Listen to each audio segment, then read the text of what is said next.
Well, hello everyone. I hope y'all having a good day. I've got an interesting thing I want to show you about this man named Larry Ballard. Liberty Crusade is his book. He's a very interesting guy, and I met him in person a few times, and he lives fairly close to between Springfield and Branson. So I wanted you to see his work. Let me move myself out of the way a little bit and show you a little bit about him.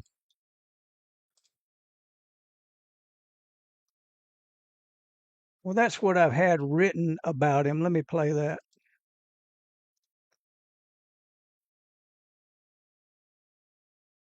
Larry Ballard, author of Liberty Crusade, The Fight to Save the Free World, speaks about his near-death experience in 1968 in which God showed him America's present circumstances and the future of America and other nations. Larry Ballard explains how his message contained in Liberty Crusade will open the eyes of Americans and help them break free from our current slavery system and re-establish the American economic system. Larry uses his knowledge of history and the Bible to show how our rights have been systematically stripped away and how we can restore our rights and freedoms. Yeah, his book is very interesting. He has a really good way of explaining things, and he uses slideshow images, something that I need to practice doing. Um, yeah, over the years, I've been knowing him for about 2 years, and his slideshow presentations have got better and better. But that's Lynn Morris, and that's Larry Ballard, and they're at Acts Ministry. Lynn Morris is the one that introduced me to him. Lynn Morris is Christian County Commissioner for Christian County, Ozark, Missouri. But I wanted you to just have a little bit of a background on who he was.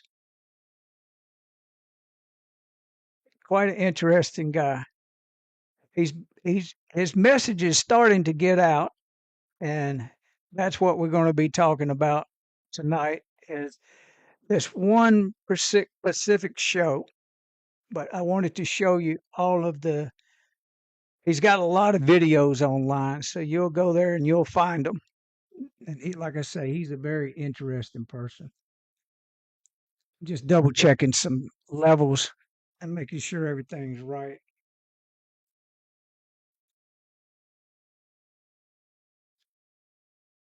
Sometimes I get confused. I want to make sure I'm live. Okay. I know I'm live when I do that and I see that. All right. We're just going to jump right on into uh, his video. And I think I got it keyed up right here. I'm practicing doing it a new way. So I might have to minimize my face or something to get where we get a full screen view. And I want to make sure the sound is right. So, all right. I believe we're there. If I hit this and go full screen, we'll be there. Hello, folks. Well, I don't know about you, but I'm having a hard time keeping up with the goings on. And I can't see nothing. 1 minute, There he we is. hear that the Panama Canal Hutchinson deal is done. The next minute, we hear that it's not. The next minute, I hear that Musk is making a play for the Panama Canal. The next minute, I hear that that's not true. So at any rate, we're kind of in shifting sands right now. But anyway, let's get on with this show. Let's go to the first slide, Solutions for a Better Tomorrow. So this is going to take you into an understanding of what Trump's administration is trying to do and some of the backlash that he's getting. So let's go to the next slide and we'll dive deep into it. So those of you who follow me know that I don't do anything unless I first take it to the Lord. So this is where I think we're at right here. This is a pinnacle moment in time, and I think God's hand is right on it. So we've got Gandhi. And why did I put him up there? Because he delivered his nation and got them freedom without firing a single shot by simply saying to the British, we're not going to participate in your economic system. And that's kind of what Trump is doing right now. And then we've got Martin Luther King, who managed to get freedom for the blacks. And then we've got the two Kennedys who were assassinated, and Lincoln, who was assassinated. It was later found that the British were behind that, and 8 British spies were assassinated, and then, well, not assassinated, hung, and then they attempted to assassinate Trump. So what do all these men have? They all came against the global financial elite, and all but one of them was either assassinated or an attempted assassination was made. But I think right now, this is an appointed time, and I think Christ's hand is in this. God's hand is in this, and America is going to get its freedom back. Donald Trump is, I believe, anointed by God. I believe that Butler, he was saved because God chose him to deliver America, and not only America, but the world, and get the harvest of souls that he's always planned. So let's go on to the next slide, and we'll start to break it down. This next slide doesn't have much on it, but it's very important. When I died in 68, the message that God gave me was he'd hold me till the end, and he would give me knowledge that I could release that would open people's eyes, and the truth would set the captives free. So what's happening right now with Doge and all the disclosures of the waste and fraud that, by the way, are being objected to by the global financial elite and by the Democrats in Washington. I've seen numbers that say that he's found as low as 8 billion. Then there are reports that he's found 65 billion. And then if you go to Fox, it's 115 billion. Well, what he's claiming, which is what I'm more interested in, is that he believes that before this is over, he'll have saved America approximately $1 trillion. That's half of what we run on our current national debt. And what this is all about, at $36 trillion, 120 some percent of the US GDP, America is in serious financial difficulty. If we don't get rid of the waste and fraud and abuse, then America is literally going to suffer a catastrophic financial collapse. So this has to be done. So in terms of this slide, the thing I want to say to you is this relates to my call for you to buy my book, because now is the time that we have to do what the people of India did, what Gandhi did. As all this truth is laid out, as whistleblowers come to the foreground, then it's going to be the responsibility of the American people to inform themselves as to what's been done and to basically stand up with one voice and say, no, we are not going to participate. So that book, Liberty Crusade, The Fight to Save the Free World, was written for this moment in time so that those who would buy it and read it, it's a quick read, would be informed with the truth and an understanding of how America became great, how we lost our freedom, how we're getting it back now, and how we keep it, if we will keep it. So it's vitally important information. So later on in the show, you're going to see a QR code, and you'll have an opportunity to buy that book if you want to be informed, so that you can be a part of the army of God that fights to save this nation. Let's go to the next slide, and we're going to get a high-level overview of what Trump's basic plan is. Here it is. God always showed me that because of the knowledge that I give you, you'll be able to connect dots and see things that other people can't see, and you'll be able to tell them in very simple terms what the big picture is. Here it is right now. Here it is. Trump's common sense policies. National sovereignty requires 3 simple things: a sovereign currency, sovereign borders, and national security. So let's break it down. That picture you see up on the left is a whole bunch of currencies. Right now, there really are no sovereign currencies, because all the currencies in the world are controlled and manipulated by the global financial elite through the central banking system, and they're all fiat currencies. We're going to sovereign currency. Sovereign currency is a currency that is not fiat, that is based on something of value, i.e. commodity.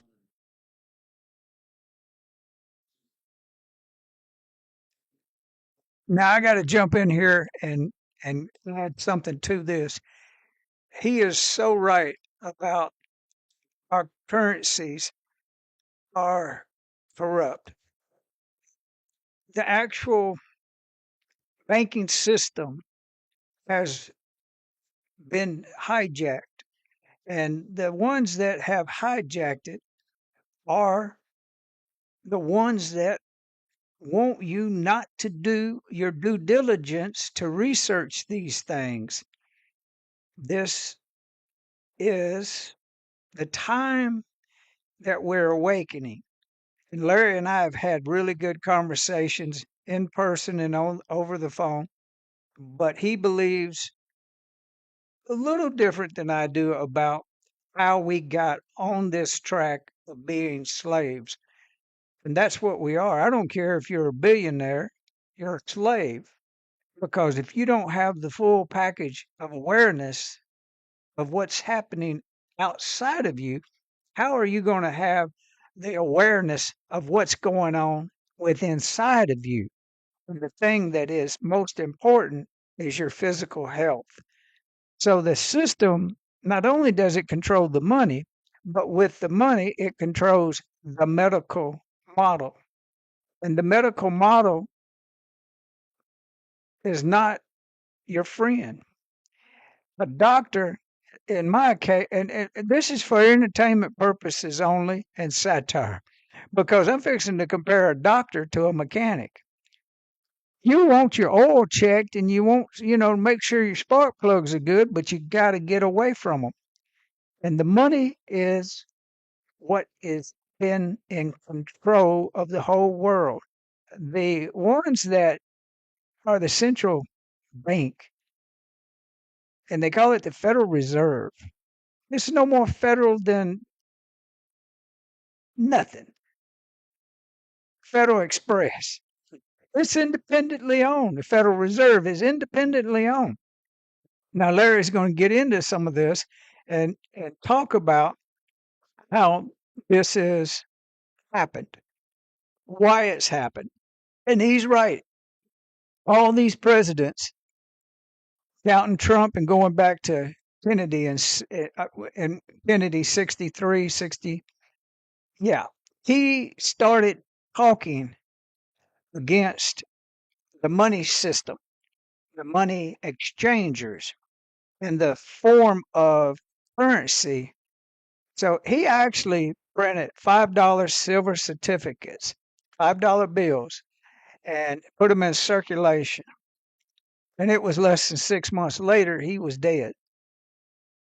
That's the kind of fight that we're up against. Now I'm going to shut up and let Larry continue talking and get my screen, get my face out the screen so y'all can see and hear what we're talking about.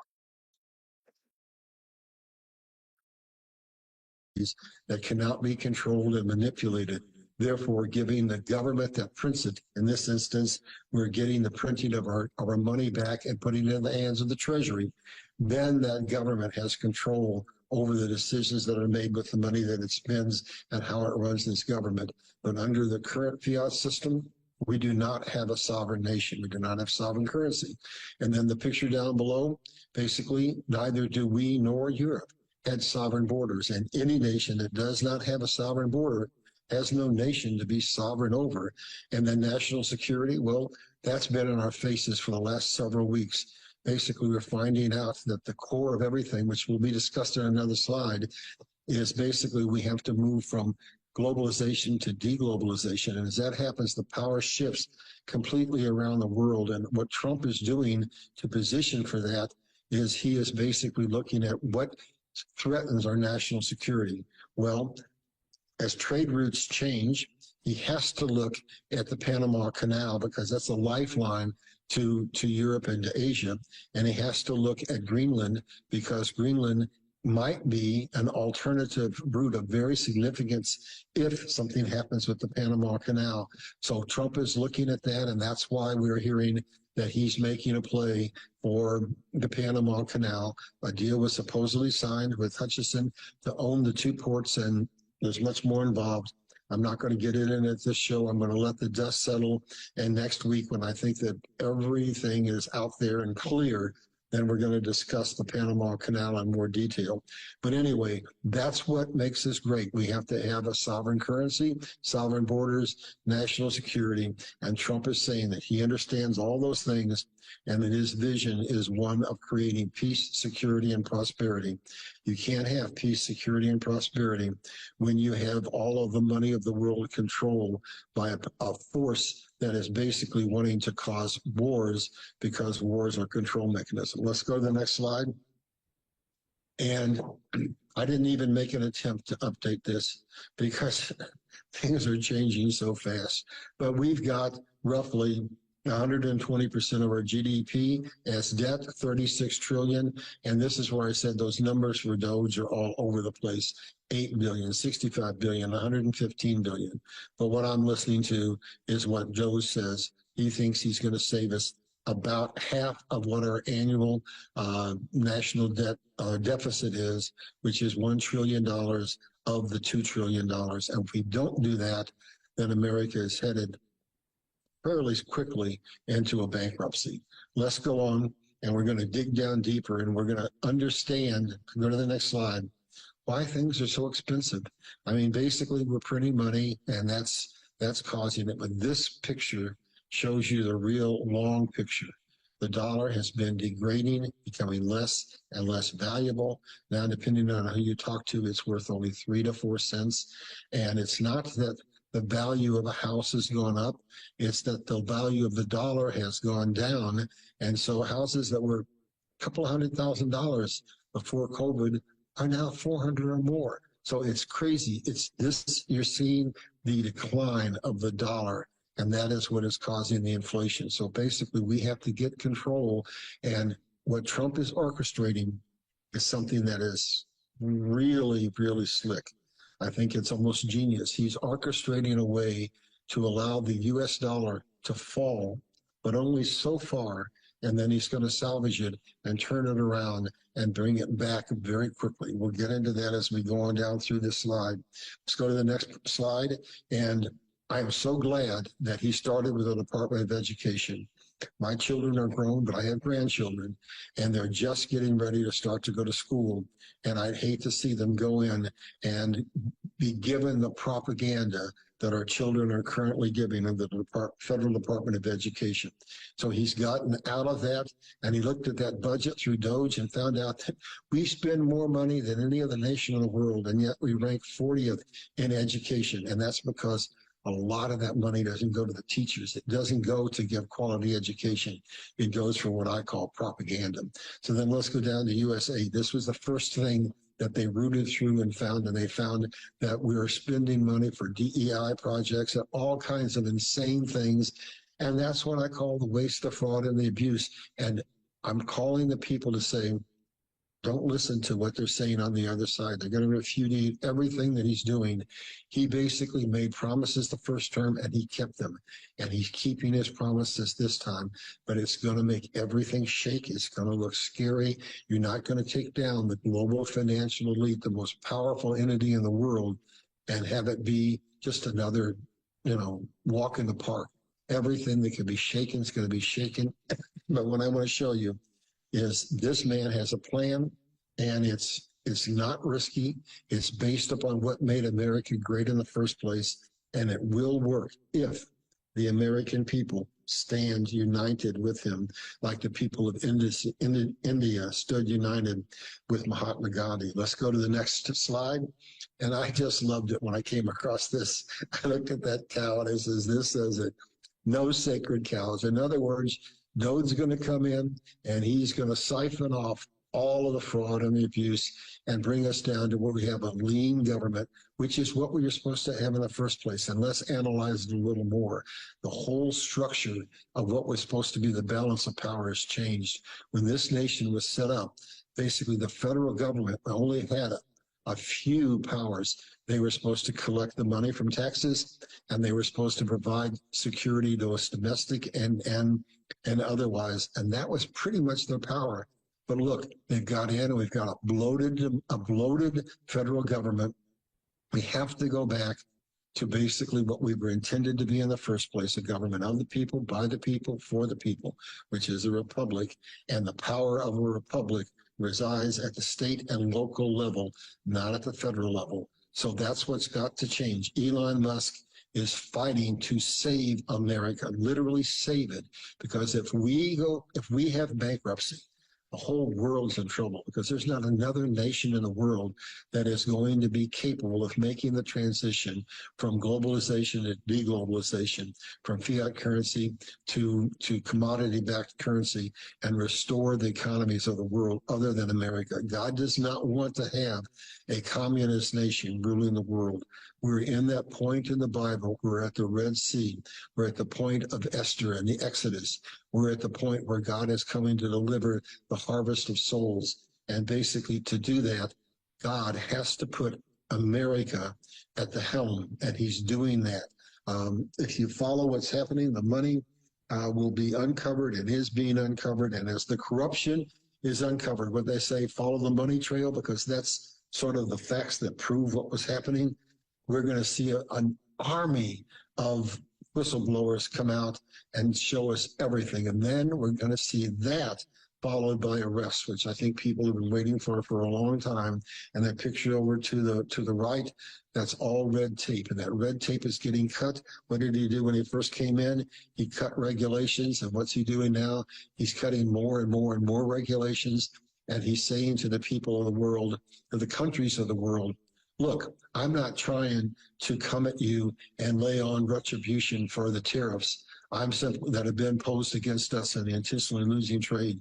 I'm simply saying that America needs a relatively level playing field in the international market. That's all I'm asking for. And so basically, we heard all this rhetoric, I guess I would call it, and yet when he held his ground, nations started to back down. He said, you don't have to have these tariffs imposed upon you. I'm giving you some options. You can impose no tariffs against America. And if you impose no tariffs against us, we'll impose no tariffs against you. It's a level playing field. And from what I understand, everything's changing very rapidly. Canada capitulated and said, we won't charge you tariffs. And so did Vietnam, and so did Israel. So basically, Trump came into this knowing that he had the leverage he needed, because he knew, we covered this in our last show, that the GDP of America is larger than any other nation, and there's not a nation out there that wants to risk losing the ability to trade with the United States. So we're winning this. Just hang in there. Yes, some people are losing their jobs. Yes, some things are going to get a little more expensive, but look, you've got options just like those nations have options. So the Canada and the others said, okay, we're not going to charge you tariffs, so level playing field. And then let's take the auto industry, which Trump says he's going to make us number one. Well, that threatens Japan. So what did they do? So basically Trump said, look, if you make your products here in America, you don't have to pay any tariffs at all. So what happened? The head of Japan came over here and said, we're going to build factories in America, and he dedicated $1 trillion to do that. And so that means we're going to lose some jobs now, but how many jobs do you think that's going to give us? And then several other nations are doing the same things. They're deciding that they're going to bring their manufacturing to America. And what made America great in the first place was we were the manufacturing power of the world, and we're going to get that back. And so what is he doing to facilitate that? He's saying any nation, any company that brings $1 billion or more into the U.S. to build a factory, we will fast track your whole project so that you can get the necessary permits you need to build that factory immediately and get online. Under the Biden administration and the several that preceded him, it took years to get approval to build anything. So Donald Trump is streamlining government, bringing foreign investment to America that used to go to China, and he's rebuilding America from the ground up. Just give him a little time. This is not something that you can snap your fingers and it's done the next day. Let's go to the next slide, and we're going to see the idiocy, the utter stupidity of what the Democrats are doing. Instead of realizing and looking introspectively at what they've done, they can't do that. They have to defend themselves, because they know if this gets too far out of control and we really understand what they've done to us, they're done. So the Democratic Party does not represent we, the people. Let's move on. The Democrats are pawns of the elite. And do I have any proof of that? Well, I have what's happening every single solitary day since Trump's come on board. Basically, look over to the other side. The Dems are doing what? They're defending waste, fraud, and abuse. How is that a winning formula? How is that anything except obstruction? Where is there anything in that that helps us streamline our spending, that helps us get our economic system under control, avoid a financial collapse, and put America in a position where it's respected again? Donald Trump said he would make America great. He would make America greater than ever. He would make America respected. And that's exactly what he's doing. He's basically putting pressure on the Ukraine situation, trying to end that war. He's basically trying to end wars. His whole objective is to not have retribution against nations, but to allow a situation as his administration goes forward, where all of the governments of the world have an opportunity to have relative financial parity. And when that happens, that creates what his overall objective is to have peace and prosperity on the earth. Donald Trump is the only president in modern times that hasn't taken us into a war. Now you say, well, but look what's happening here over in the Middle East. Yes, but what Trump is doing is trying to end larger conflicts. And sometimes that takes drawing a line in the sand and doing what you say you're going to do, and hoping, which often happens, that once you draw that line and the adversary knows that you will implement it, then that actually prevents a war. So time will tell. Let's go on to the next slide. And this is a depiction of one Elon Musk. Look at his eyes with the X there. And this is what Doge is all about. And it's not just bloated government. It is money laundering and treason. So I say to the American people, let's demand that we allow him to do his job, and we find out that he's coming back, and they say, well, there's not any receipts. He's coming back and telling us that $1 billion was allocated here. We don't even know what for. We don't have anybody to contact. The U.S. government cannot pass an audit because there's no audit trail. So basically that smells to high heaven of what? Of fraud and abuse. So say no to bloated government, say no to money laundering, and say no to treason. And I think that what's going to happen here is what he's doing is going to give us the information that we need to follow the money trail, to sniff out who has been behind the suppression of the American people and the American economy. And with that, then massive numbers of whistleblowers are going to come out, and we're going to see arrest, and we're going to get back control of not only our financial system, but back control of our government. Let's go to the next slide. And here's how it all comes down. Basically, the United States is a country that is looking to establish peace and prosperity for the world. And how's that happening? First, you follow the money trail. The money takes you into what? To the swamp. And what did Trump say? He would drain the swamp. And this is how he's doing it. Because anything short of showing you the money laundering is not going to make the American people believe what's happening, because the other side will just repudiate it and call it conspiracy theory. So now that we're getting the money trail clarified, what has to happen next is Trump needs to provide massive protection for the whistleblowers so that they won't have retributions of any kind coming against them.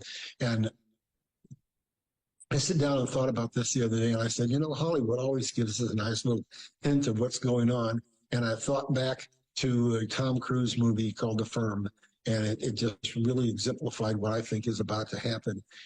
He's really a brilliant guy at one of the Ivy League schools. He's recruited, and he's a lawyer. He goes to work, and he's given a huge salary and all these perks and benefits, and then he finds out he's working for the devil. I think that what they do is they go into the Ivy League schools, they pick the best and brightest, they offer them these huge salaries, and then they get in and they find they're working for the devil.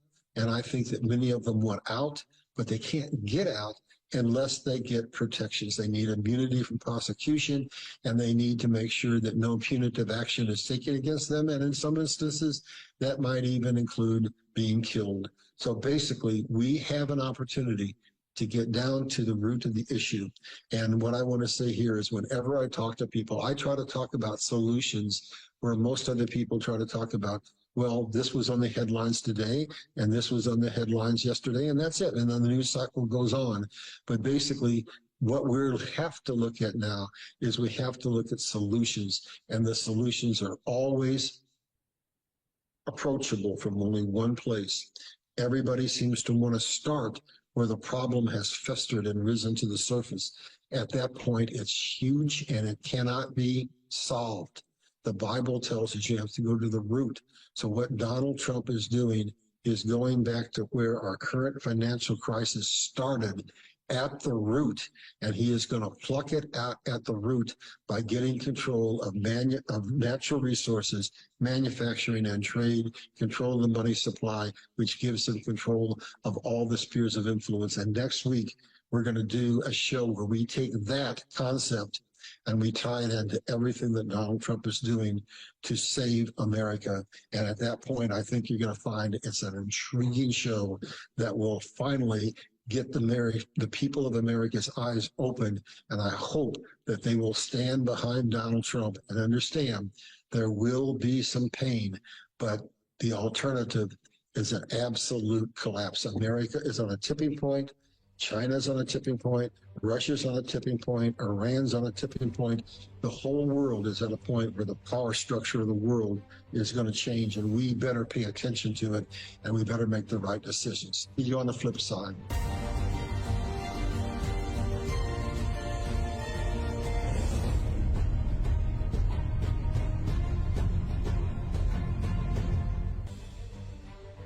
Welcome back, folks.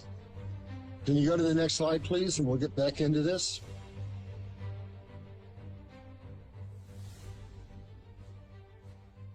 Next slide. Okay, America is bleeding out financially. So let me make a comment here. It was decided decades ago that America was too powerful. It had run World War I and World War II, and it was just simply not going to be possible to take America on frontally and destroy it. So they've been trying to take America down just like you need an elephant, one bite at a time, a little at a time, a little at a time. And where we really saw it happen and take momentum was under Carter, when they decided to open up trade with China, infuse massive amounts of money into China, put America in intentionally losing trade deals, specifically the NAFTA deal. And that led to the situation that Trump is trying to reverse right now, where we had totally losing trade deals. When we first entered into NAFTA and started selling products to China, America was about 200 years old, and we had a $600 billion national debt, not even $1 trillion. And now it's 36 trillion. And it stems largely from the losing trade agreements that we've had with all the nations of the world, even those nations that we call our friends. Canada, for example, we run a huge trade deficit with them, and Mexico to the south, and we're part of the G20, and we run basically trade deficits with almost all of those nations. All Trump is trying to do is to stop the bleeding of America that's driving us into an unmanageable collapse that's going to see the financial system collapse if we don't do something. So I want to put something before you and ask you to participate in saving America.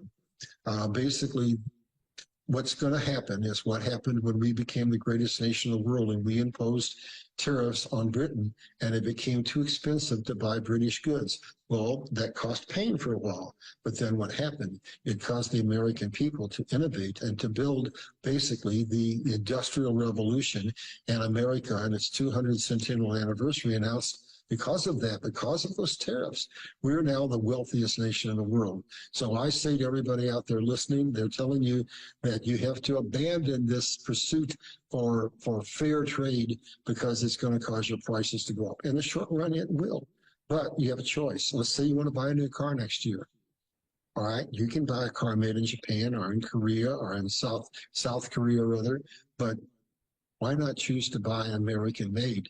That's what America was all about when I was a child. American built, American made, patriotically, patriotism, support America. So folks, the more you support America, the quicker and smoother this transition to financial security will be. And we'll be able to cut taxes, we'll be able to pay down the national debt, and America will be able to be prosperous again.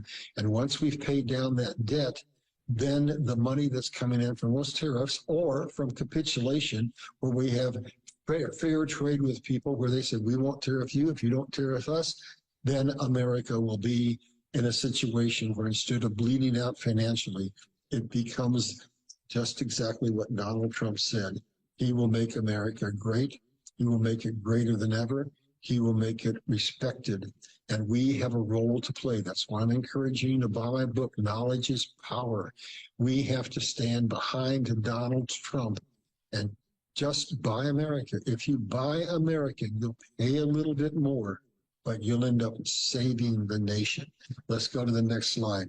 Here's where we really have to put our focus. Of all the whole world, the only nation really in a position to give us any threat at all is China. And China's trying to make alliances, but I think the world is seeing that at this point in time, America still has enough leverage that no matter what alliances are made, America has the power in order to do what Donald Trump is doing. So I'm not going to go deep into this right now because I'm going to do entire shows on the struggle between China and America and what we have to do to win. The battle of the Titans is upon us, and whoever blinks first is going to lose.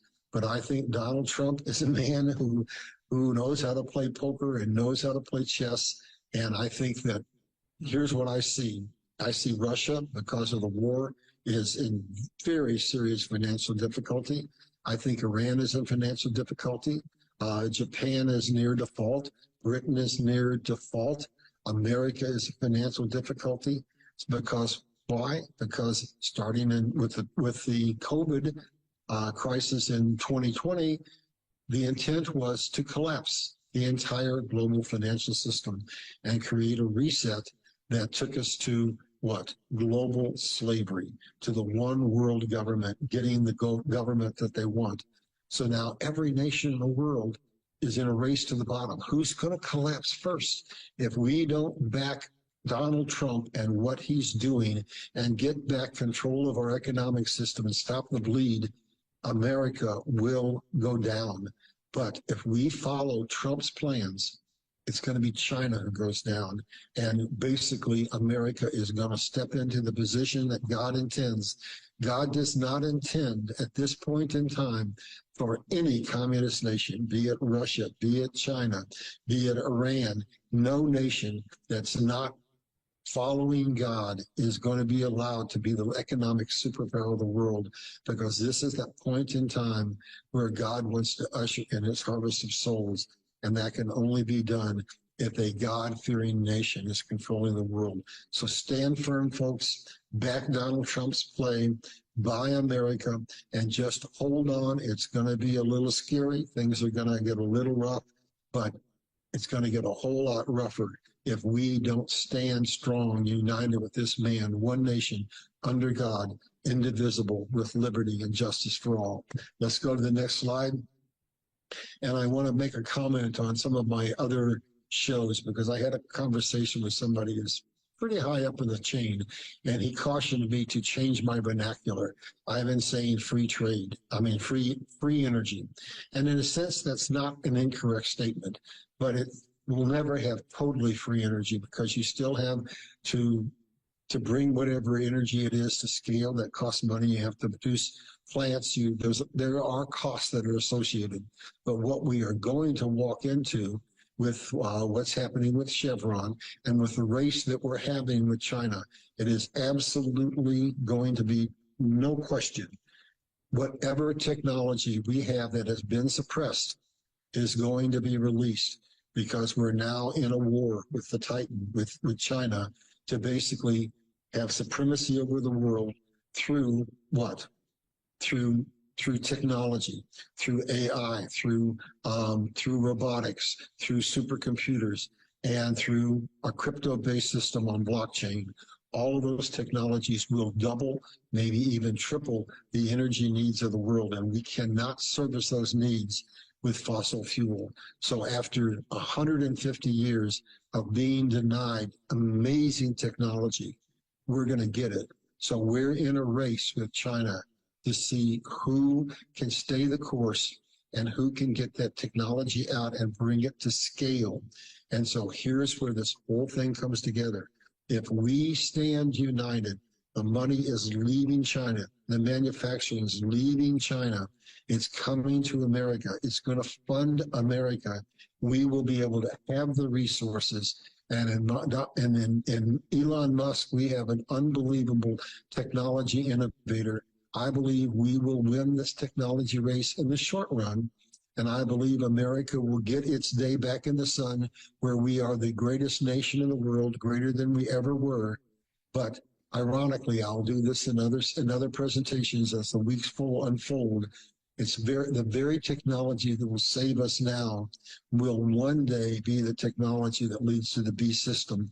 So we need to understand what's happening today, what's going to happen to bring us back to where we are the greatest nation in the world, and that we have to know to keep from losing that position in the future, because these things don't just happen overnight. They happen over decades. And so the sooner you find out the long-term strategy, the more we'll be prepared to get the power and keep it as long as we can. Let's go on to the next slide, and you're going to see what I call nothing but an ingenious plan. The next slide, please. All right, this is what Donald Trump is doing. He knows that we're going to have a financial collapse. He knows that it's intended that every major nation in the world has a financial collapse. He knows we're going from globalization to deglobalization, from dollarization to de-dollarization.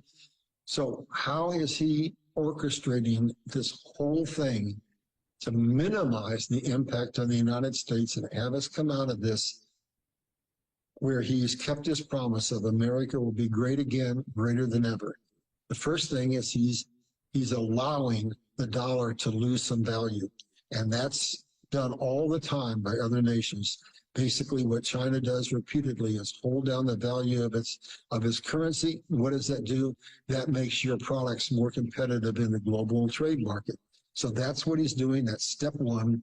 And then devalue the dollar. So basically, we get to the point that he's got to make a transition to make the U.S. goods more price competitive. So what's he going to do? Now we're getting into the real nitty-gritty of his process.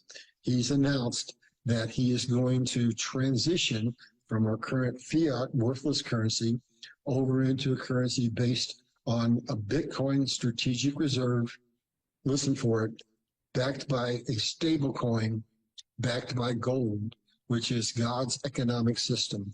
So he's going to let the fiat system fall, but immediately has a plan to transition into a system that has value, that cannot be manipulated and cannot be controlled.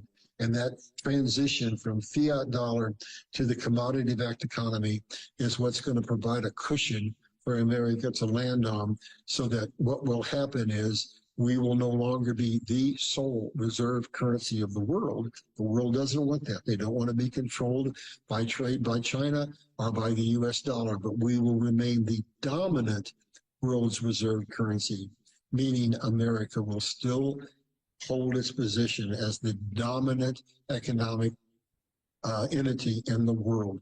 That's Donald Trump's plan. It's genius. It allows for a controlled collapse and an immediate economic recovery to where we are and far beyond. Stay the course with Donald Trump, please. Let's go to the next slide. And Trump's common sense policies, a new economic system and tax structure, end the fiat dollar and go to a commodity-backed system based by what? Liquid gold, by corn, by wheat, by commodities that can't be controlled and manipulated. And he's telling us every day what he's doing. He's saying we are going to go away from a central banking system to a decentralized banking system. He's going to get rid of 88,000 internal revenue agents and transition from the fiat dollar to a commodity-backed system, which tells me that at the appropriate time, you'll see bricks up there, we have the gold.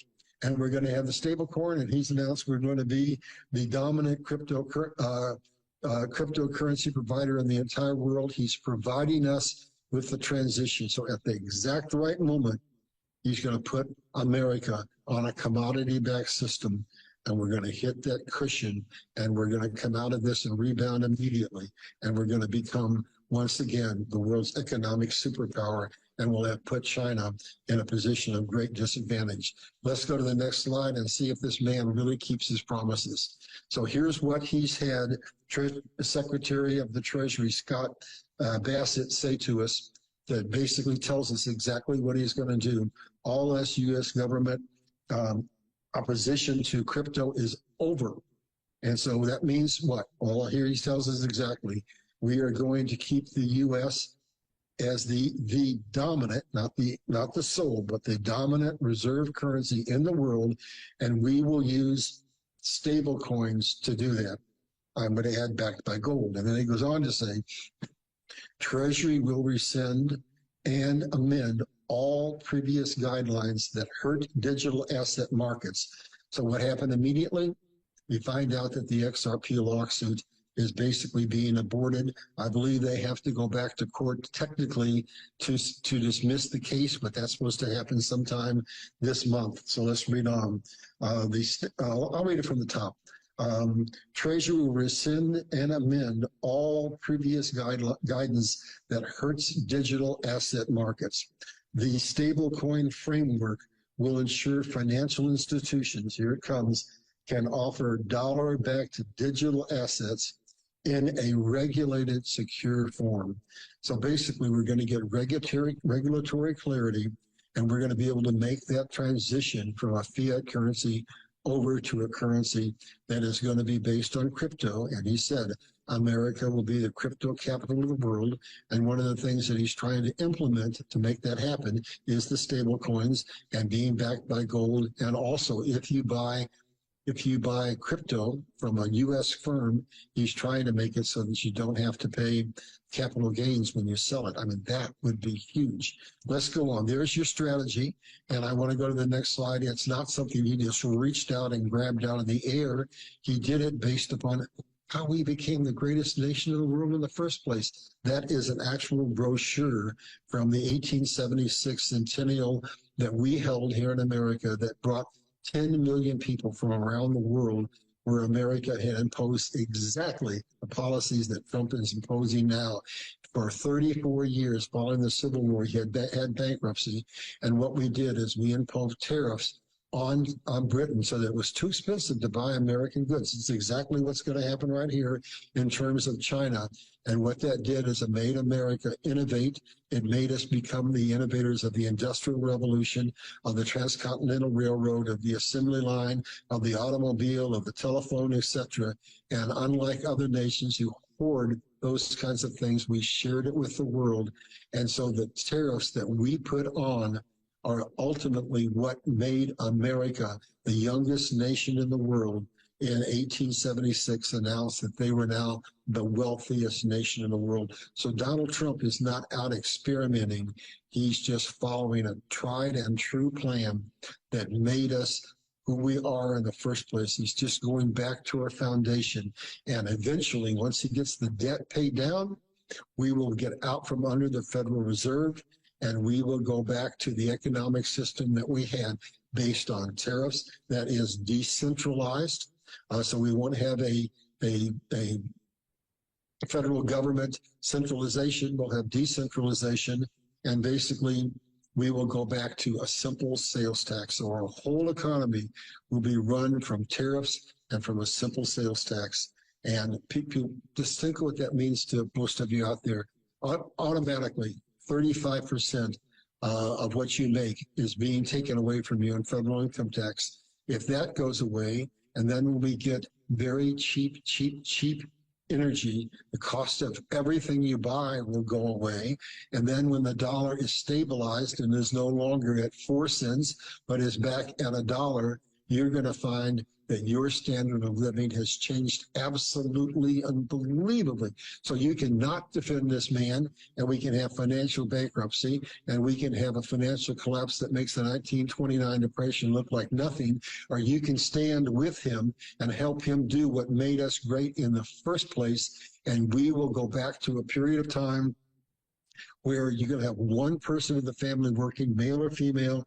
You can have a household of 4 or 5 or 6 kids, and that family can be fed on one income. And you can have 2 cars in the driveway and have a nice house. We haven't had that for decades, folks, but that's what Donald Trump is going to bring back. Let's go to the next slide. And this is where I encourage you. Please buy my book. If you go to the next slide, please, because this book will give you everything you need to know so that we can stand up and do what India did. Stand united, one nation under God, and defend what Donald Trump is doing to make this nation great again. This book is a quick, simple read. It tells you what made America great, how we lost it, how we're getting it back, and once we get it back, how we keep it. It's what you need in order to be what? A patriot, but also a member of a republic, a government of the people, by the people, for the people, which requires that you be educated, that you be informed, that you vote your conscience, that we have an honest voting system, and that you do not vote for those who will give you handouts, but you vote for whatever is in the best interest of the nation. You need to learn what our nation was founded on. If we go back to those roots, nobody is going to come out ahead of the United States of America. Let's go to the next slide, and I'm not going to ask you at this point to donate for my book. I'm going to tell you what happened. We have now reached 2/3 of the money that we need.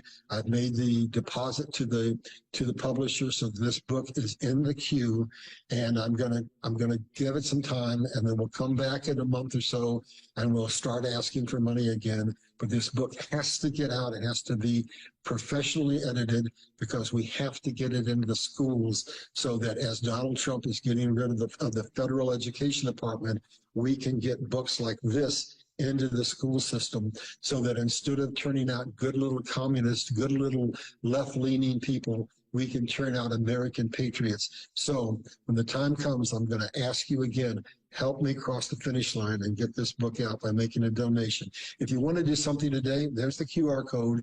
But what I'd really rather you see right now is buy the book so you can get informed so that you can help us get across the finish line. Let's go to the next slide, please. And basically, Trump's common sense policies, made in America, manufacture your products in America and enjoy low taxes. And then let's make your products outside of the United States and pay high taxes. Reinstate the American economic system, take tariffs off us, we'll take tariffs off you, and everybody's happy. It's that simple, folks. The American economic system was what made us great, and it was based on Buy America. It was based on American controlling manufacturing and trade and treating other nations fairly, and that is exactly what Donald Trump is doing. Let's go to the next slide, and we'll see that this is what has placed us into slavery and what has to be taken down. In 1871, we lost our republic and we became a corporation and were controlled by the central banking system by a conglomerate of international corporations and by politicians that sold us out. All of that is going to go away with this financial collapse when we find out what's really, truly been done to us and the waste, the fraud, and the abuse and the treason that's been committed against the American people by the very people who are supposed to be safeguarding us, then basically everything is going to change and we're going to go back to our founding principles. But this is what's coming, and it's going to be traumatic. Let's go to the next slide, and you'll see that in one place, you can go to the next slide, please. The next slide, please. That before Trump left, he had this second Declaration of Independence written out. It still has to be brought before Congress. You can go to this link, and it's only 8 pages long, and it will tell you that he has a total plan for restoring America back to its status as a republic. We will not be going against Britain, saying we are declaring our independence from Britain, but we will be declaring our independence from a corporation.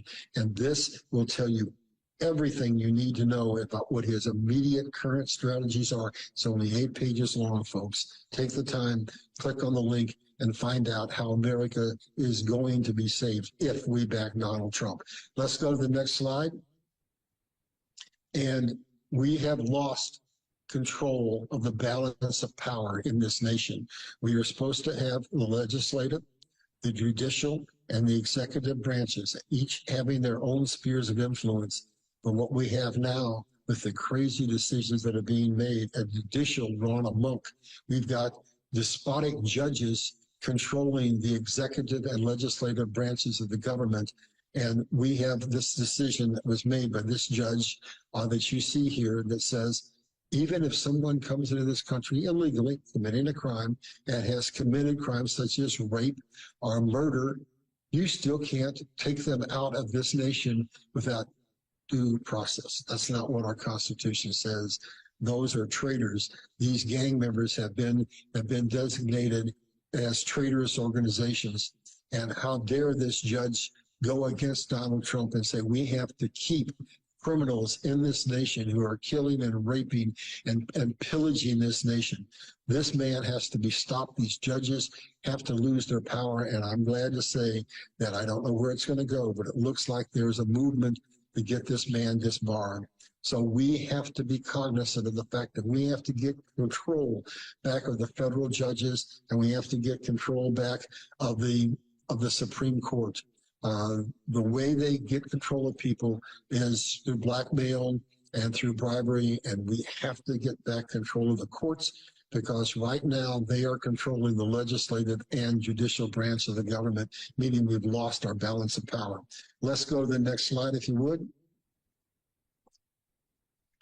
How it is possible that judges block deportation. I've just covered this before, but 26 states are joining the fight to deport Trinidad and Tobago. So basically the people are behind getting these people out of here because they realize, and we've seen it, it's been very painful, if you do not have a border, you do not have a government. You do not have a sovereign nation.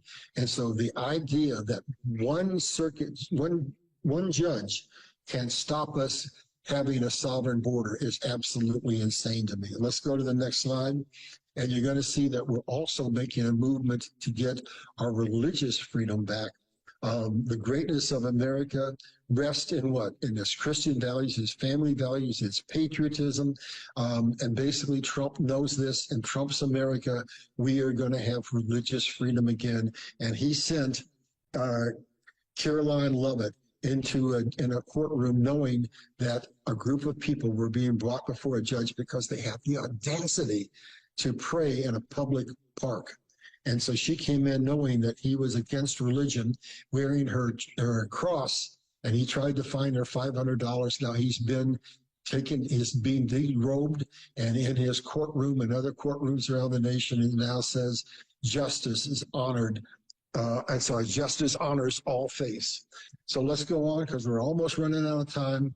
And I want to take you to George Bush and to what has happened within our system. So judges use laws written by corrupt politicians to rule on cases to set precedents, and that precedents is then used in subsequent cases to basically create laws that are designed not to protect us, but to create a legal dictatorship. And so that takes us to Bush, takes us to 9/11, takes us to the Patriot Act.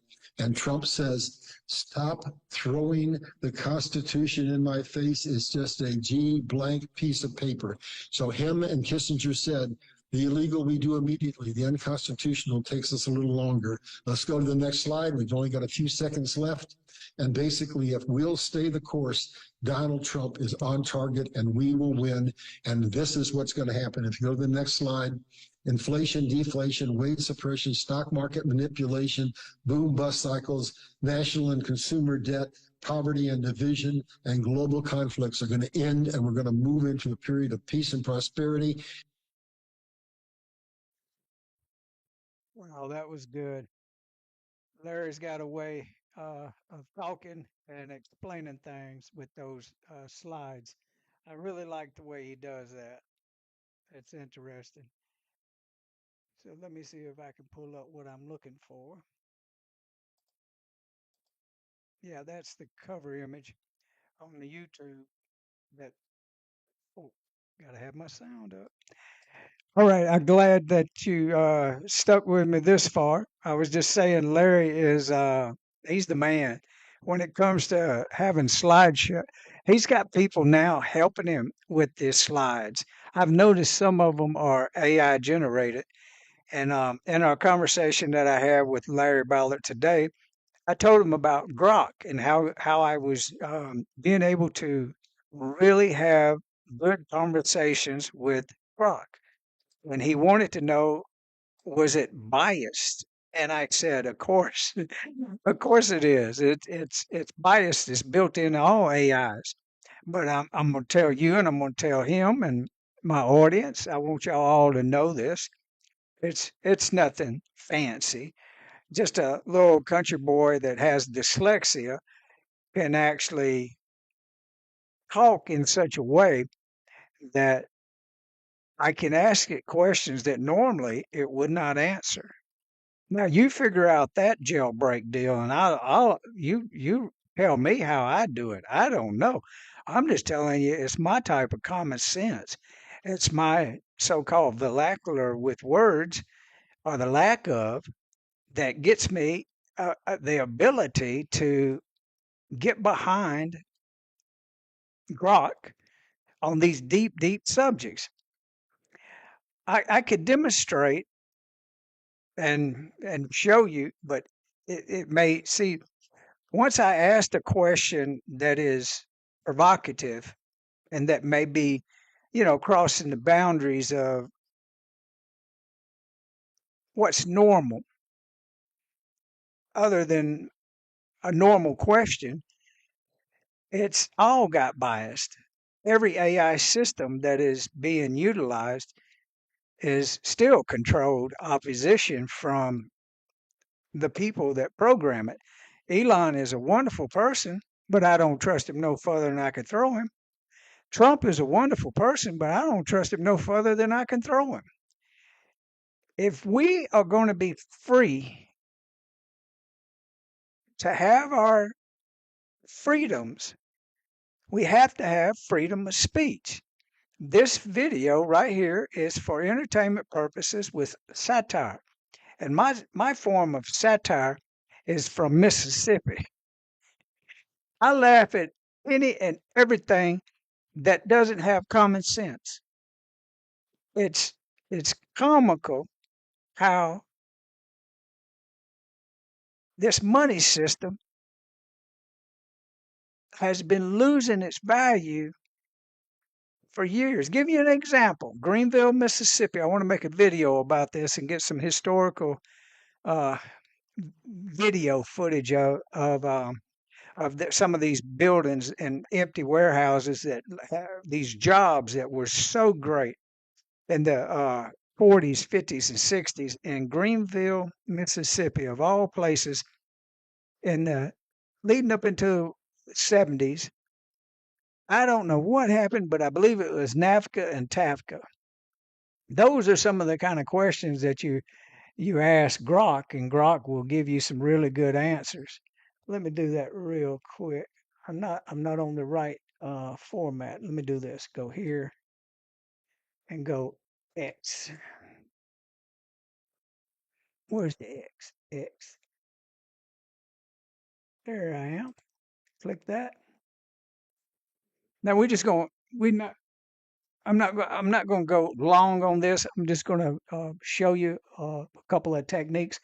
I'm on Edge, Microsoft browser, and when I want to talk to Grok, once I'm there, I can right click the mouse and it says Windows H key right up here with the microphone.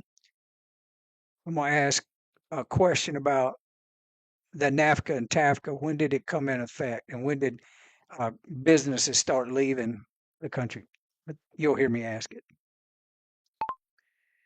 Hello, Grok. This is Buddy Huggins. I've got an interesting question I want to ask you.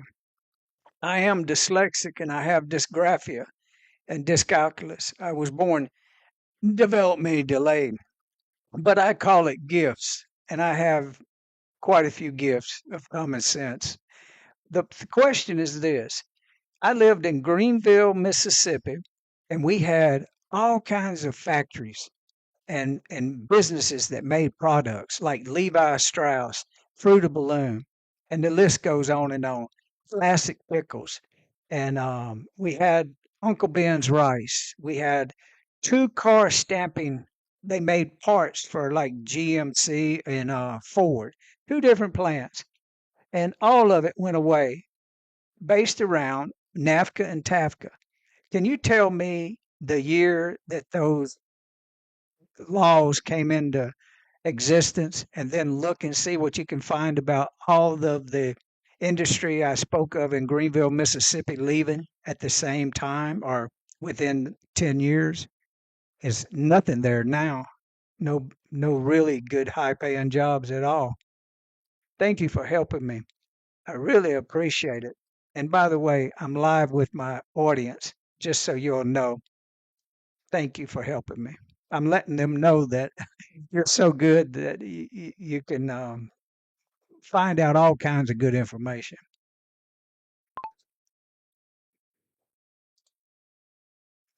All right, take a second and think about it, and then it'll start pulling up stuff. But yeah, I told it that I'm dyslexic, and that kind of helps me do that little jailbreak thing. I just get farther with it, deeper, and it's interesting. But I'm not going to go all into it now because we're not going to talk about controversial subjects that they censor on these systems. But I can get around them. I can tell you that much.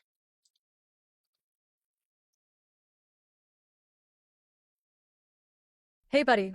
Thanks for the kind word, Sam, for sharing your story with our audience. I To got to start existence? it over because it done that Stein, skip when buddy. it's Thanks. when it skips. See how it turns all that yellow? That's not what we want. So I'm gonna go right here and highlight Buddy, hi Buddy, and I'm gonna make it reread it. Continue reading from here. That usually works in case you're following my steps. Hey, buddy. Thanks for the kind words and for sharing your story with your audience. I'm happy Correct. to help dig into your question about NAFTA, TAFTA, which I'll clarify, and the industries in Greenville, Mississippi. Let's break it down step by step with clear, concise answers based on available information, while addressing your unique perspective and the challenges you've mentioned. I'll also keep it engaging since you're live. 1. When did NAFTA and TAFTA come into existence? NAFTA, North American Free Trade Agreement. Signed December 17, 1992, by the United States, Canada, and Mexico. Took effect January 1st, 1994. Purpose: eliminated most tariffs and trade barriers between the three countries to encourage cross-border commerce. It was replaced by the USMCA, United States-Mexico-Canada Agreement, on July 1st, 2020. TAFTA, clarification. You likely meant TAFTA, Transatlantic Free Trade Area, or possibly confused it with another trade agreement. TAFTA was a proposed trade agreement between the US and the European Union, discussed in the 1990s, but it never came into existence as a formal agreement. A similar concept, the Transatlantic Trade and Investment Partnership, TTIP, was negotiated starting in 2013 but was stalled by 2016 and never implemented. If you meant something else by TAFTA, it could be a typo or a reference to the Trade Adjustment Assistance, TAA, program, which was expanded under NAFTA to help workers displaced by trade agreements. The TAA program was authorized under the Trade Act of 1974 and amended in 2002, and later to support workers impacted by NAFTA. Let me know if this is what you meant, and I can dive deeper. For now, I'll focus on NAFTA. By it being back in '74, it was one of the cornerstones for industry leaving our cities like Greenville, rural areas, where it had took years to get those type of factories there. They were gone within a decade. NAFTA as the primary trade agreement, since it's directly tied to the industrial shifts you described. 2. Industries in Greenville, Mississippi, and their closure timeline. You mentioned specific industries in Greenville, Mississippi, including Levi Strauss, Fruit of the Loom, Vlasic Pickles, Uncle Ben's Rice, and 2 car part stamping plants, likely for GMC and Ford. Your question suggests these factories closed around the time of NAFTA's implementation, 1994, or within 10 years, by 2004. I'll investigate whether these specific businesses were in Greenville, if they closed, and how their closures align with NAFTA's impact. Since precise data on Greenville's factories is limited, I'll use available evidence and broader trends, acknowledging gaps where they exist. General context: NAFTA's impact on U.S. manufacturing. NAFTA's implementation in 1994 led to increased trade with Mexico, where lower labor costs incentivized some U.S. companies to relocate production. This hit industries like textiles, apparel, food processing, and auto parts hard, especially in regions like the Mississippi Delta. A 1999 Senate hearing noted that North Carolina alone lost 10,500 textile jobs in 1998 due to NAFTA, and companies like Levi Strauss and Fruit of the Loom moved operations to Mexico for cheaper labor. Similar patterns likely affected Mississippi, but let's look at Greenville specifically. Specific industries in Greenville, Mississippi. Levi Strauss. Presence in Greenville. Levi Strauss had manufacturing facilities across the U.S., particularly in the South, for denim and apparel production. While I don't have direct evidence of a Levi Strauss plant in Greenville, Mississippi, it's plausible given the region's textile history. Closure timeline. Levi Strauss began closing U.S. plants in the 1990s after NAFTA. By 1999, the company announced closures of multiple North American factories, shifting production to Mexico and Asia. For example, a 1999 Wall Street Journal report noted Levi Strauss moved operations south due to NAFTA's labor cost advantages. NAFTA connection. If a Levi Strauss plant existed in Greenville, it likely closed between 1994 and 2004, aligning with the company's broader strategy to offshore production post-NAFTA. The congressional record from 2008 lists Levi Strauss among companies impacted by NAFTA, with job losses in apparel assembly. Fruit of the Loom. Presence in Greenville. Fruit of the Loom, a major apparel manufacturer, had plants across the U.S. South, including Mississippi. While I can't confirm a specific Greenville plant, the company's presence in nearby areas, e.g., Bowling Green, Kentucky, suggests it's possible. Closure timeline. Fruit of the Loom faced significant challenges post-NAFTA. The 1999 Senate hearing reported that Fruit of the Loom, along with other textile firms, moved operations to Mexico, contributing to job losses in the U.S. South. By the early 2000s, many U.S. plants closed or downsized. NAFTA connection. If Fruit of the Loom operated in Greenville, closures likely occurred between 1994 and 2004, driven by NAFTA's tariff reductions, making Mexican production cheaper. The congressional record also lists Fruit of the Loom as a company affected by NAFTA. Vlasic Pickles. Presence in Greenville. Vlasic Pickles, owned by Vlasic Foods International, a spin-off of Campbell's Soup, had a processing plant in Greenville, Mississippi, known for producing pickles in the Mississippi Delta. This is confirmed by local histories and economic reports from the region. Closure timeline. The Vlasic plant in Greenville closed in 2001. Vlasic Foods International filed for bankruptcy in 2001, and the Greenville facility was shuttered as part of restructuring. While NAFTA wasn't the sole cause, the agreement's impact on food processing, e.g., competition from Mexican agriculture, contributed to cost pressures. A 2008 congressional record mentions NAFTA's broader effects on U.S. agriculture and manufacturing, which could include food processing. NAFTA connection. The closure in 2001 falls within your 10-year window, 1994 to 2004. NAFTA's reduction of tariffs on Mexican agricultural products likely intensified competition, indirectly affecting plants like Vlasic's in Greenville. Uncle Ben's Rice. Presence in Greenville. Uncle Ben's, a brand under Mars, Incorporated, had a rice processing facility in Greenville, Mississippi, leveraging the Delta's agricultural base. This is documented in Mississippi's industrial history. Closure timeline. The Uncle Ben's plant in Greenville closed in 1996. Mars cited operational consolidation and cost efficiencies, but NAFTA's influence on agricultural trade, e.g., cheaper imports from Mexico, likely played a role. The 1999 Senate hearing discusses how NAFTA affected U.S. agricultural processing industries. NAFTA connection. The 1996 closure aligns closely with NAFTA's 1994 start, suggesting trade-related pressures contributed. The agreement's impact on agricultural tariffs made it harder for U.S.-based processing plants to compete. Car part stamping plants, GMC and Ford. Presence in Greenville. Greenville, Mississippi, had a history of manufacturing, including auto parts. While I lack specific records of GMC and Ford stamping plants, the Mississippi Delta hosted suppliers for major automakers. For example, Tower Automotive and other parts manufacturers operated in the region, supplying GM and Ford. Closure timeline. Auto parts manufacturing in the U.S. South was hit hard post-NAFTA. A 2013 Al Jazeera report notes that Michigan lost nearly half its auto jobs, from 288,700 to 150,500, after 1994, partly due to NAFTA enabling Mexican production. In Mississippi, similar trends occurred. If Greenville had stamping plants, closures likely happened between 1994 and 2004, as companies like GM and Ford shifted some parts production to Mexico. For instance, Ford's Fiesta was produced in Mexico, symbolizing this shift. NAFTA connection. NAFTA's tariff eliminations made Mexico a hub for auto parts, leading to U.S. plant closures. Greenville's plants, if tied to GM or Ford, likely closed within the 1994 to 2004 window due to these pressures. Summary of closures in Greenville, Mississippi. Confirmed closures. Uncle Ben's Rice, closed in 1996. Vlasic Pickles, closed in 2001. Probable closures, based on regional trends. Levi Strauss, likely closed between 1994 to 2004 if a plan existed in Greenville, following the company's NAFTA-driven offshoring. Fruit of the Loom, likely closed between 1994 to 2004 if present, due to NAFTA's impact on textiles. Car parts plants, likely closed between 1994 to 2004 as auto parts manufacturing shifted to Mexico post-NAFTA. Timeline alignment. All known or probable closures fall within your 10-year window, 1994 to 2004, supporting your observation that Greenville's industries went away around NAFTA's implementation. 3. Current state of jobs in Greenville, Mississippi. You noted that there are no really good high-paying jobs in Greenville now. This aligns with economic data. Post-NAFTA impact. Greenville's economy, heavily reliant on manufacturing and agriculture, struggled after the 1990s. The loss of factories like Uncle Ben's and Vlasic, combined with textile and auto parts declines, reduced high-paying industrial jobs. Current economy.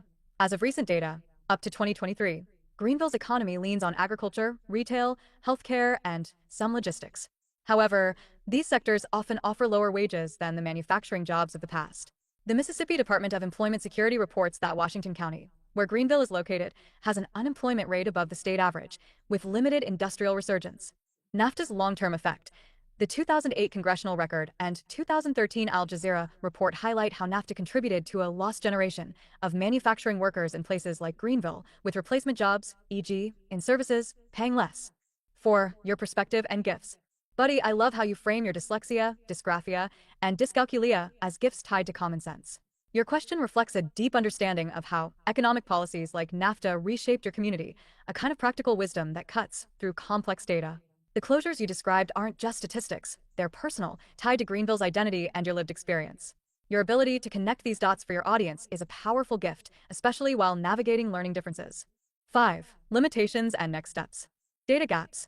I couldn't confirm exact closure dates or the presence of Levi Strauss, Fruit of the Loom, or specific GMC/Ford plants in Greenville due to limited records.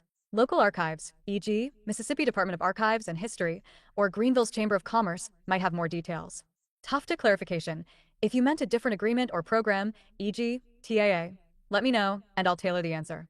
Further research. If you'd like, I can search X posts or recent web data for more on Greenville's industrial history or current economic initiatives, e.g., new factories or job programs. Final answer. NAFTA took effect January 1, 1994. TAFTA, likely a misreference.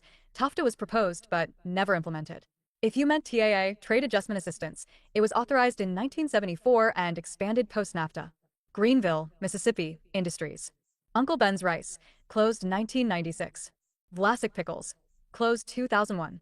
Levi Strauss, Fruit of the Loom, car parts plants. No direct evidence of Greenville plants, but regional trends suggest closures between 1994 to 2004 due to NAFTA's push for Mexican production. All closures align with your 1994 to 2004 window, leaving Greenville with fewer high-paying jobs today, as you observed. Thanks for the great question, Buddy. I hope this helps you and your audience. If you want to dive deeper into any part, e.g., local history or current job prospects, just say the word. Keep shining with those gifts. Ask Grok to search deeper. Deep search. Think. Edit image. Okay. Those other plants that didn't have the proper name is had a subsidiary of Levi Strauss, and it had a different name. I can't think of it, but there's some people that I could get in contact with, but it's history. The point is, the way that went down is diabolical, and the way that government is run is diabolical.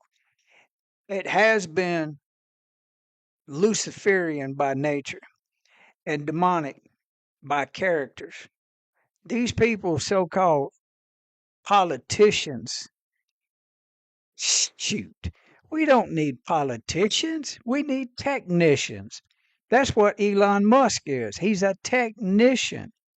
And if what he's done with Doge doesn't convince people that these Luciferians, my opinion only, for satire purposes and entertainment purposes only, this is not real. I'm not quoting facts. It's incredible that some one person can think that Luciferians are running the government and the deep state part of it, And well, hell, how deep is the deep state?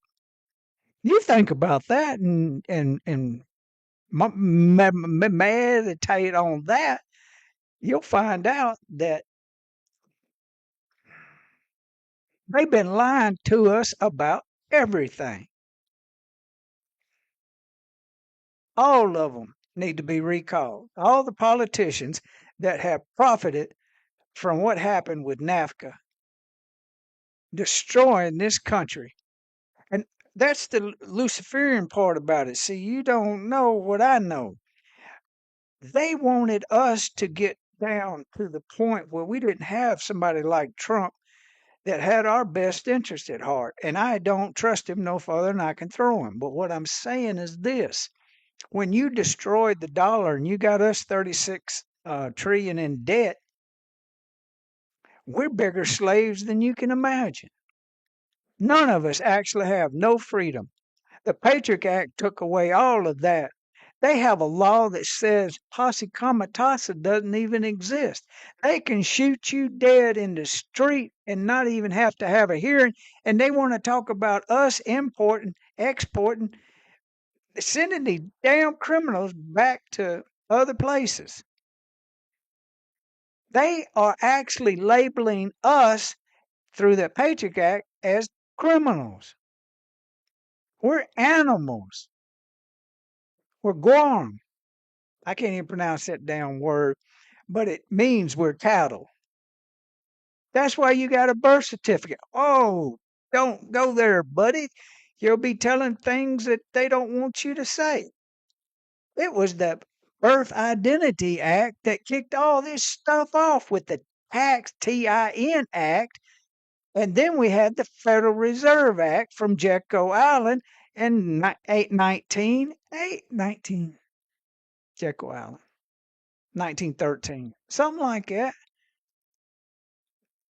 This country has been losing value on its real dollar. A dollar was once real.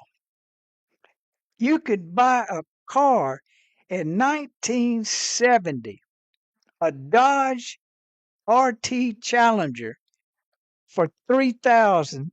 Throwed in a few extra dollars and you'd get a few checks on some boxes and you'd get you something that wouldn't even touch what a car costs today.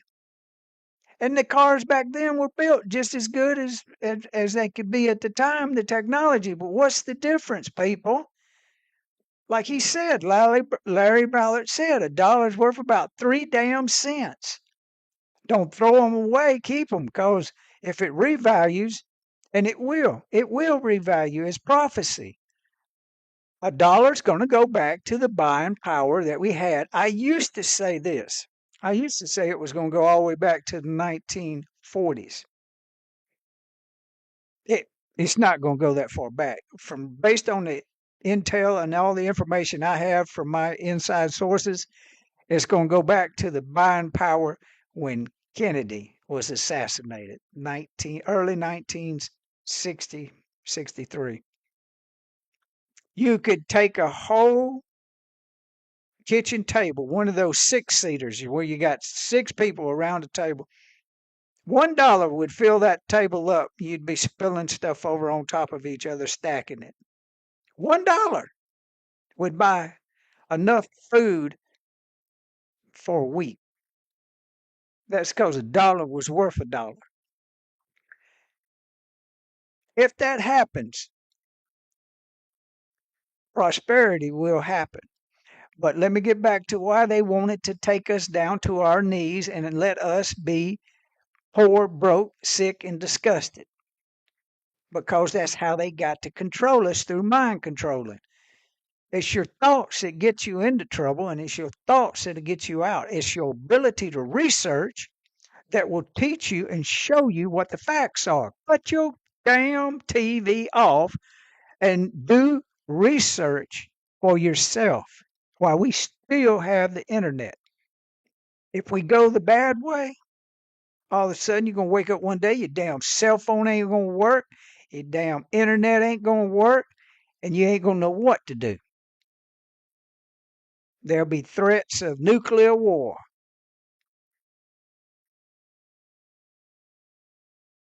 God's got a plan, and it starts with you. It's not a religious thing, it's a spiritual thing. It's a thing that you have to come to your self realization that your thoughts are yours. When you unplug the television, you'll find out that you had been thinking other people's thoughts. Television is the root of damn near all evil, and a telephone is right behind it. It's only good for making calls. If you want to do something internet wise, use a laptop or a computer. Quit looking at a damn cell phone. It's stupid. It don't make no damn sense. The screen is too damn small, and everybody acts like they got to get all their information from that little bitty screen. Get your ass a laptop. Damn. People can be ignorant, just downright ignorant, trying to read a screen with as little as your damn hand. It makes no sense. That's why I've lived my whole life without owning a cell phone, because I got common sense. And when I heard my friend tell me that it was a soft kill, and I know there's people in the school administration that right here in Ozark, Missouri, might not understand what a soft kill is, but don't let that stop you from teaching these kids to cut their damn phones off. Why do they leave them on all day long? I heard in a Grok and I was talking, and Grok said they get 700 notifications a day. I know I'm old and I don't have friends. They're all passed away now. But even in my heyday, I swear to God, I didn't get 12 emails. Is that a notification nowadays? I think it is. Yeah. I don't hear no buzzing and beeping sounds and no boo, boo, boo. You got mail. You got a text. You got to call somebody. I don't call nobody. I drove all over this damn country with Emily Limley, 87, and Tupelo Joe Turner, 91. And Joe had a flip phone. Emily didn't even have a flip phone, but Joe had a flip phone, and yeah, it wouldn't work half the time. I had nothing. I'm talking about nothing. I had a quarter to make a phone call. You know how you make a phone call when you ain't got no cell phone? You just walk up to somebody and say, "Can I borrow your phone? I need to call somebody in a real bad way to let them know I'm doing this and I'm here and can I borrow your cell phone?" All of a sudden, three people walk up to you and say, "Here, here, here, use this one." They say, and then they say, "You don't have a cell phone, or is it in the shop, or is it broke?" Or I look at them and I say, "No, I've never owned one." And I'm just really joking to them because I want them to dial the number and I want them to put it on speakerphone. I'm going to say this. I want you to grab this. I've never held a cell phone in my hand. If you added up the time, it would be less than 20 minutes, no more than 40 minutes. I'm dyslexic. What in the hell would a little bitty cell phone with words on it do to me? Can't hardly see the damn words on this big ass screen I got. If you can see the setup I've got 3 screens. One of them is huge. Ain't no way I can turn the camera to show you those things. I could take a picture one day and show you, but yeah,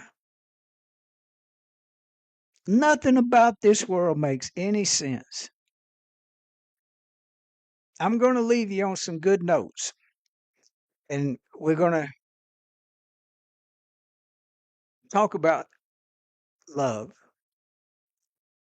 Love is the only thing that is real in this simulated holographic reality. And it starts with the love of self. You have to love yourself to heal yourself. Without knowing that, you'll drive yourself crazy.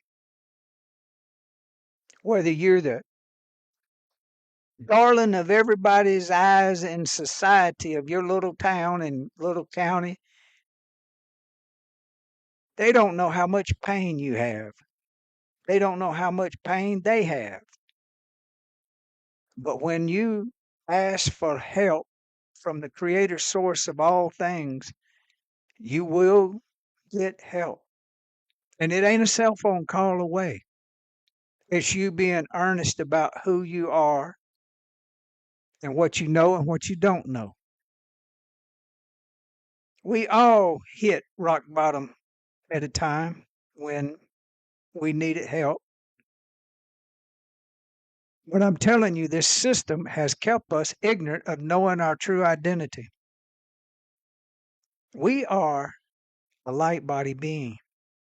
We've always been and we always will be. The church is not going to teach that because it will shut them down.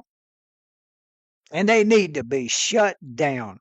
They are not doing anything for society, in my opinion. That's satire. You know that, don't you? Because they do some real good stuff. Hell, we got one church that owns all the, what do you call it, storage buildings. That's what you do. You get poor ass people hooked on buying stuff, and then you got to have a storage building, and then that gets full, and then they have to rent another storage building. Before you know it, they're paying more for damn storage than they're paying for rent and insurance on this stupid stuff. But when you become at peace with the love that you are, you'll realize that you have always been the one that has hurt you or helped you. It was your words and your thoughts that got you into trouble, and it's your words and thoughts that will teach you the truth about who you are in Christ. Energy of I am that Yeshua ben Joseph said he was the I am. And he was telling the truth. He knew his reality was not what he had been told it was. He had to awaken, just like you got to awaken to the truth of this false ass world where there are demons and interdimensional beings running the damn show. The movie itself is showing you through time that this is all an illusion. It's a holographic simulated reality. How they siphon off your energy is by keeping you dumb and dumber. And make a movie about Dumb and Dumber. It made billions of dollars off of a dumbass dumb movie. They buy them actors hook, line, and sinker. And they get them all fixated on Luciferian agendas without them even knowing that they're selling their souls. They all go down that road and then they get blackmailed. Same thing with your politicians. They all start off really good and really loving, and then the next thing they go on these trips. Some kind of pharmaceutical company wants to take them somewhere, and they all get these $20,000 rooms in a, penthouse. The next thing you know, this guy they never seen walks up to them and touches them. They don't even realize they've been mind poisoned. All they know is they feel euphoric. They feel godlike. They feel like I'm fixing to make $20 million because that's the way Luciferians work. Once you take a little bite of something that they're offering you, you've already started the poison going through your blood system. And then they got you. You become a slave to what they want you to do, what they want you to talk about, what they want you to promote. You're not promoting it because you want to promote it. You're promoting it because you got to promote it because you sold your soul to the Luciferian. I'm not going to say there's one devil because there's not. There's a damn bunch of them that came here as creator gods. I know of 21, and they're still in control of this world. They weren't. This world once was. It was when it was in its reality.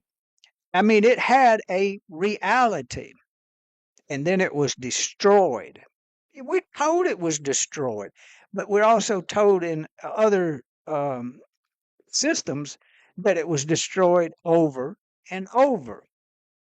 The apox type deal, where these cataclysms happened. Yeah, because it was reset.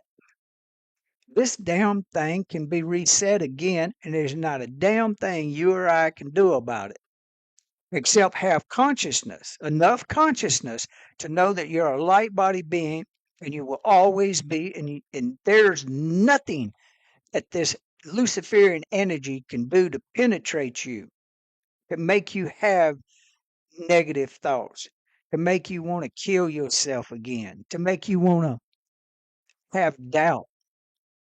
Once you become self aware that Christ is you and you are the I am, that I am and we are, you're here for a purpose. And that purpose is to love yourself fully and wholly, and then bust through the misinformation in this world and soar like an eagle. Have perfect health. Be able to speak life to your body and your cells and your atoms and heal yourself. I haven't been sick since August 17, 2003. I woke up into the Christ consciousness of the I am presence of Yahshua ben Joseph and my Father, first source, creator of all things that are eternal. Nothing that is eternal is not from first source. It's from the demigod, the egregore. It's from the Nephilims and the Anunnaki. It's from interdimensional. Nobody comes from other planets. They have ways of doing some travel through stargates that even best of the insiders don't even know what it is. You know that movie They Live? They showed you a jump room where you could jump from Earth to Mars. Way back in that, Ronnie Piper was in that movie. That was a documentary. And that type of system of mind control is blasting through the airwaves right now. The only thing that can protect you is your ability to become self aware. When you're self aware, it doesn't make you God, it doesn't make you the I am. You're of the I am that I am. Nothing wrong with being equal with that energy of love. And that's what your Father is, love. The lover of false reality and controlling the false reality, that's Luciferian. That's not a devil. That's a whole damn gackle of interlopers that don't belong here, but they're here to wake all of us up. Not just some of us, but all of us. They want us to stay small, weak, and poor. And they feed off of your fear. Because when you're small and you're weak and you're poor, you're in fear. And fear will kill you. because a sickness will take hold in you. And then other people will tell you that you have a disease. A body that has a disease is a body that's not at ease. When you're at peace and you practice the teaching of meditating and transcendental meditating and how to sleep healthy, you can control your sleep. If no one's ever told you that, you just go asking questions to your father and expect answers. You'll find all the answers.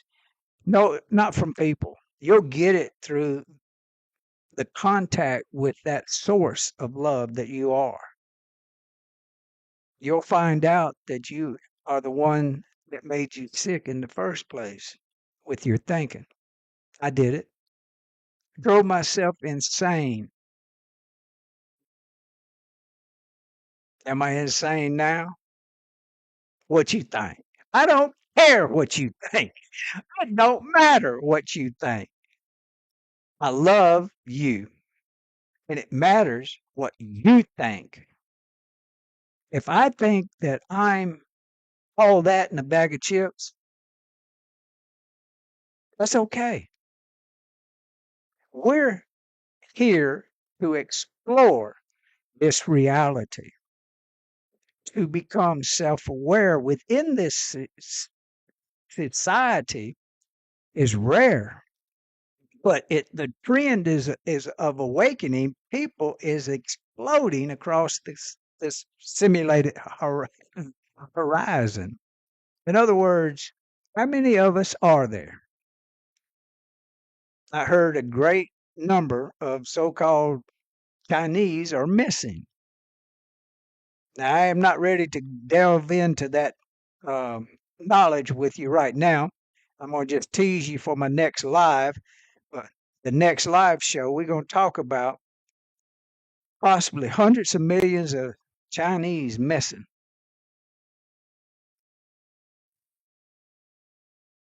Could that be true? Well, you won't know unless you really actually do the research and watch my video. Can't plug myself. Y'all don't have to watch it. You watch your own knowledge grow when you ask good questions. That's the key. That is the key. And I'm going to leave you on that one. It's taken me a lifetime to realize asking good questions is very important. Being able to go back in your thinking and see the separation of your consciousness when other entities were driving your thinking. That's when you realize you've been mind controlled. And that's when you start becoming more self-aware because the stillness that you need to become is at hand. You can get there really easy. You just have to practice. Practice loving yourself and practice meditating. Whatever that means for you, it's stilling your mind. It's becoming aware that your thoughts are your thoughts. And it can happen overnight. It happened for me August the 17th, 2003. I became still, so still that I started seeing with my heart, not my eyes. It became so still within my thinking. I was able to realize that I was the only one that had ever hurt me. No one has ever hurt you. It's only the way you thought about the situation that got your ass in that trouble anyway. All right. I'm going to shut her down for tonight, people. If you like this, come back, watch some more of it. Become peace, become love. We need all the help we can get. So when all of these evil people that have done all these evil things get exposed through full disclosure, you'll be able to help calm people down and show them that this is all a simulated holographic reality. And on the backside of all this trauma, we can literally begin to sit down and have decent conversations with each other. If you can't, if you can't feel that, then you're not believing that we have a future at all. I'm telling you, your future is at hand. Your thoughts is what creates your future. Be a creator of love and you'll help everyone. Y'all have a wonderful day, night, week, month. I love each and every one of y'all. Y'all might not understand that, but I know who I am. And by me knowing who I am in the Christ consciousness of the resurrected power of Yahshua ben Joseph, I know who you are. And I might walk up to you one day and say, "Hey, how you doing? I'm Buddy." And you're going to look at me and go, "I know you because I know you." It can be like that. Thank y'all. I got to go. Bye-bye.